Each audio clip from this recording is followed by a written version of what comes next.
Shalom saudara-saudaraku yang kekasih dalam Tuhan Yesus Kristus. Saat ini saya Pendeta Rudolf Manhutu akan menyampaikan kebenaran firman Tuhan yang terambil dari Hosea pasal 3 ayat 1 hingga ayat yang kelima.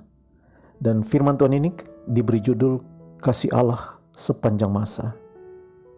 Saudara-saudara yang kekasih dalam Tuhan Yesus, Tuhan Yesus pernah berkata dalam Injil Matius pasal 18 ayat 22, "Bukan, aku berkata kepadamu bukan sampai 7 kali, melainkan sampai 70 kali 7 kali." Ini diungkapkan Yesus untuk menjawab pertanyaan Petrus, sampai berapa kali seharusnya kita mengampuni orang yang berbuat dosa kepada kita? Atau dengan kata lain saudaraku, Tuhan Yesus mau mengatakan bahwa pengampunan seharusnya tidak terbatas. Mungkin kita merasa ini berlebihan.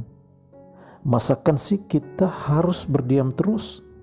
Sedangkan setiap saat kita diperlakukan tidak adil. Setiap saat orang Kristen disindir-sindir, dilecehkan, dihina, dan seterusnya. Mengapa kita harus diam?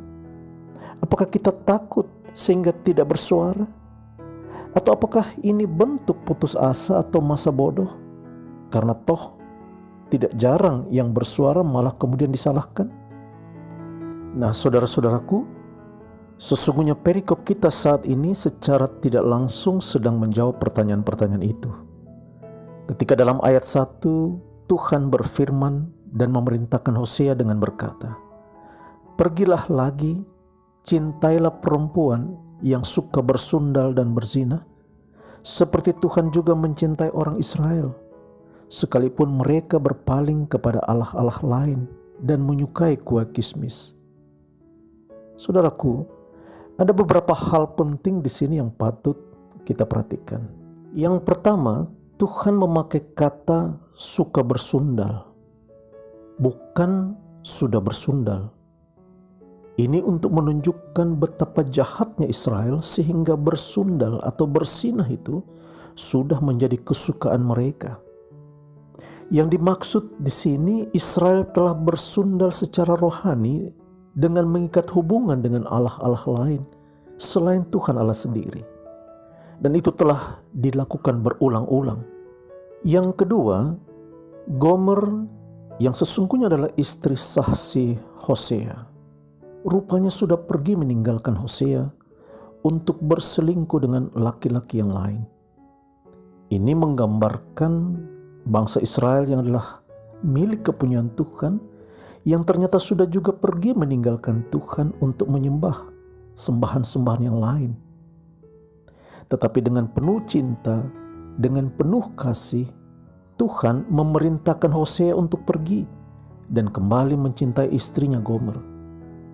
Dan tentu saja ini tidak enak. Hosea pasti marah, kecewa, dan malu diperlakukan demikian oleh sang istri. Ia bisa saja menuntut agar Gomer dihukum rajam karena perselingkuhan itu, karena perzinahan itu. Atau mungkin saja dia bisa mengambil jalan seperti yang Yusuf pernah lakukan kepada Maria ibu Yesus, dengan merencanakan untuk menceraikan Maria secara diam-diam.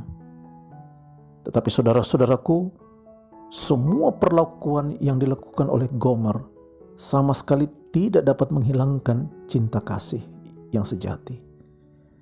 Hosea tetap bangkit untuk mengambil kembali Gomer, walaupun untuk itu ia harus membayar seharga 15 shekel perak dan 1,5 homer jelai, harga yang sungguh tidak murah untuk menebus kembali istrinya. Dan sesungguhnya saudaraku, inilah juga yang kemudian digenapi Tuhan Yesus di Golgota. Kita yang sudah meninggalkan Tuhan, lalu berzinah dengan dosa dan nafsu kedagingan kita, yang membuat kita seharusnya binasa.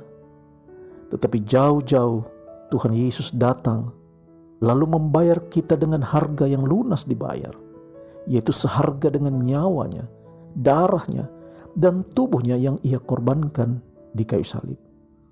Semua itu untuk menebus kita, saudaraku. Semua ini adalah wujud cinta kasih Tuhan buat kita semua. Sungguh besar kasih Tuhan bagi kita. Ia tidak lagi menghitung dosa-dosa kita. Ia juga tidak menghitung berapa kali Ia mengampuni kita. Karena Tuhan kita mengasihi kita sepanjang masa. Inilah saudaraku dasar yang kuat bagi kita untuk bisa juga mengampuni orang yang berbuat dosa 70 kali 70 kali alias tanpa batas. Memang itu tidak mudah.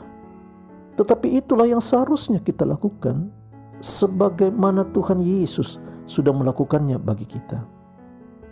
Saudaraku, siapkah saudara bersaksi tentang Tuhan Allah kita yang kasih-Nya sepanjang masa itu? Memang di dalamnya harus penuh dengan pengorbanan. Tetapi pengorbanan itu tidak menjadi sia-sia karena Tuhan Yesus lebih mencintai kita. Sehingga di mata Dia pengorbanan kita bukanlah sesuatu yang merugikan. Percayalah saudaraku, saatnya nanti kita akan menikmati janjinya yang manis itu. Dia telah pergi untuk kembali datang menjemput kita masuk dalam rumah Bapa yang baka itu. Tetapi dalam rangka menanti Dia datang kembali, mari kita terus mengungkapkan kasih yang sejati itu buat siapa saja. Sehingga Tuhan terus dipermuliakan. Terpujilah Kristus. Amin.